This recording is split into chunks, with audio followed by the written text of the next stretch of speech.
girl. Hey, pretty girl.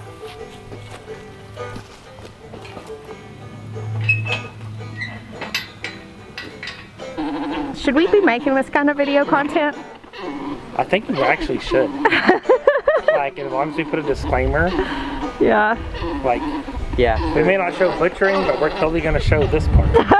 I mean, there's nothing really to be seen. Like, honestly, hey, if we could get the rights, we should have, like, Lion King music playing in the background.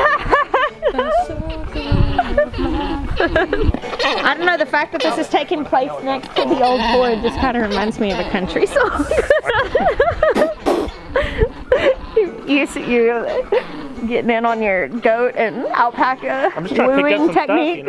stuff, you know, I need some pointers. I know, we got the ruddy goats over there spitting all over the place and peeing on their face. Today, Ben, Turn, and I are vaccinating the alpacas. It's a once a month thing. They have to have ivermectin once a month. And we decided today that we would go ahead and breed a couple of the female alpacas. They have a 12-month minus a couple of weeks, or I should say give or take a couple of weeks gestation. And so we've held off on breeding because we did not want anybody giving birth in the heat of our southern summers. And so now we're gonna breed a few of them, and then we're gonna wait to breed a couple of the others. So Sweetheart was the first one. Her and Manny are hooking up by the black Ford. We didn't intend for this to happen there, but we've had him in the same space, and he was a little more excited than we anticipated. So interesting facts about alpaca breeding. Jeremiah, he just can't stay out of the action. He's not using his hand though. We're not gonna let him do any of that. But anyway, what you hear Manny doing over there, if you can hear him, it's called orgling. And it's essentially he's singing to her. And he will do that for about the 45 minutes that it takes for them to breed. Alpacas are commonly referred to as dribblers because it can take them a good long minute. But Sweetheart has been eager and ready to go for a while. She's been mounting all the other girls in the pen with her, and so we decided she would be the first one.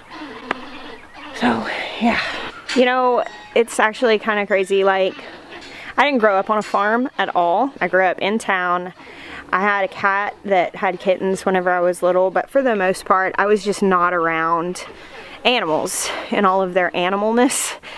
And whenever I moved onto a farm as an adult, a mother, a mature woman, the sex factor of raising animals was, honestly, it took a little bit of an adjustment, because the thing is that mating is part of life, and if you're going to have a farm, especially if you're going to be raising, I mean, if you're going to be breeding, like if you want dairy goats, you got to have baby goats, which means you have to have some sort of breeding going on. We're breeding pigs. We have pigs, obviously. That involves breeding, and of course we're breeding our alpacas to have more alpacas.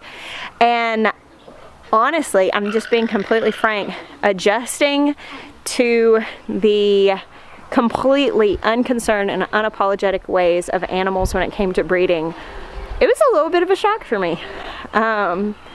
Even now, I mean, this is my first time witnessing alpaca breeding, and Sherry and Suzanne, who we got our alpacas from, they prepared us for the orgling and the long time that it took. But I'm being honest, makes me blush a little bit. It's like, oh gosh, I'm just a sheltered city girl here. I was just talking about getting used to the completely unabashed way that animals copulate. What's copulate? Oh. I didn't learn that one in school. Like, one of the very first outings me and Jessica ever did together as friends, before we were ever romantically involved, we took our kids to the zoo, and we're walking up on the giraffe exhibit where the male was trying to, what did you say? Copulate. The female, and we were like, oh kids, look, the giraffes aren't out today, so we moved them along because Jeremiah's it was like, I'm not ready to have that conversation. It was a very yet. Graphic scene. It looked violent. It was violent. And our kids were like 4. Yeah, they were. It was not the time. So this is kind of slowing down our progress on getting all the other alpacas treated. So So I'm just waiting here for Romeo and Juliet back there to finish their business, and it is a little time consuming. They do take a lot longer. With, you know, like with goats and stuff, you put them together and it's like less than 10 minutes from start to finish. But I figured I would take a minute and share a little animal breeding story time. Now keep in mind, I wasn't a farm girl at all. I was definitely like raised in the city, and so the first year that we were going to breed our goats, we got our goats pregnant. Most of our herd came to us already bred. And so we'd already been through having baby goats, but we had never been through breeding before. And I had this young buck, and everybody told me that bucks can breed as early as 4 months. And so I had made no plans to get a bigger buck. I thought, well, this one will work. He'll be like 5 months old. And what I did not account for in breeding him to my goat herd was that he was small. He was only like 5 months old, so he wasn't very tall. And so, bless his heart, he did try extensively, but he just wasn't able to get the job done because he couldn't reach. And so, my first animal breeding experience involved trying to build like a ramp and trying to hold these goats and like have them allow this buck to do his thing, all while he's hysterical. Like, if you've never been around a ruddy buck, like they're like spitting everywhere, they're peeing on their face, they're just like spastic, they're doing this little lip flap thing on the does' necks, and there's a lot of running around involved. And I spent like 2 hours trying to build some sort of contraption to get these goats to like match up. I ended up being unsuccessful. The girls just weren't having it with this young buck, and we ended up, that was the year that we got Mr. Darcy. So, yeah, that was my first animal breeding experience. I found myself pouring sweat with these goats. I smelled awful. I smelled like ruddy buck blue cheese smell, and trying to build this thing that they could stand on, and I was like, what is my life even? This is like my dream come true, and here I am trying to build a sex platform for these goats. Yeah, it's part of farm life. So all my kids came over as Bill and Marley are making baby, and Audrey's here. So we're having a little biology lesson, right? So where's Contender going to? We're not breeding Contender yet. We're just going to breed a couple of them. What do you think, guys? Good. You want to be a yellow jacket. Oh no, not a yellow jacket. It's a yellow jacket or a bumblebee. Yeah, I think it's a yellow jacket. I hate yellow jackets. We got all of the alpacas medicated and 2 of them bred. And I'm trying to decide whether I should breed the other girls that are going to be bred now, or if I should wait until spring. I feel like breeding them now might give the babies a better chance coming in the fall rather than right before the heat of the summer. I don't know. I'm going to have to do a little more research before I decide if I want to go all in with all of them. But as of right now, I'm headed down to the garden. Maya's down here, and our friend Elvis is over, just having a look over of our hives, just seeing if everything is going okay. So the bees are buzzing all around, and I do not have my suit on, so I'm gonna hang back here. Can't get it all the way on. You still got your hand wrapped? Yeah. I noticed that you're not resting. This is resting. Elvis is doing most of the work. Alright, so you guys have met Elvis before. This is my bee mentor, at least one of them. Ben Vincent's the other guy that I talked to, but Elvis has been super helpful, and we were getting into our next stage of beekeeping. The boxes were getting full, and I asked him to come out and just double check everything and teach me some things. Like we identified some problems with the pink box that we're going to address. It hasn't been growing. The second box over here, the blue one, it's doing great, and this one is doing good but not as good as that hive. So we're going to be making some adjustments and getting them ready for winter. So what were we looking for? Isn't the queen on this frame somewhere? The queen was here Did she run earlier, but I think she must have moved on a different frame, so I'm gonna go ahead and pull another frame out of here.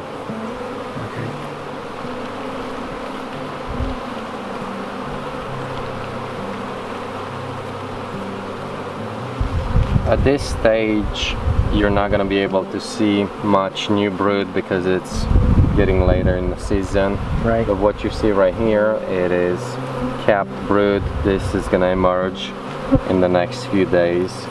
And then on the other frame,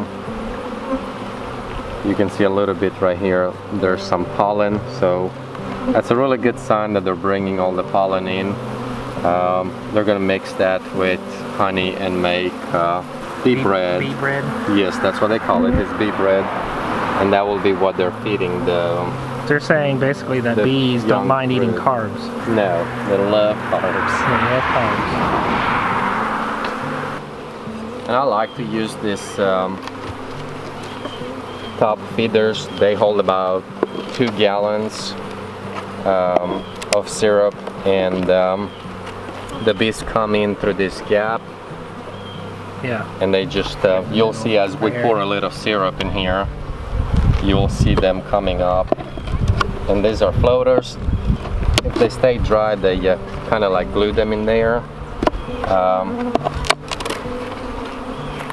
What you're gonna see is hive beetles, which I love to kill them as soon as I see them.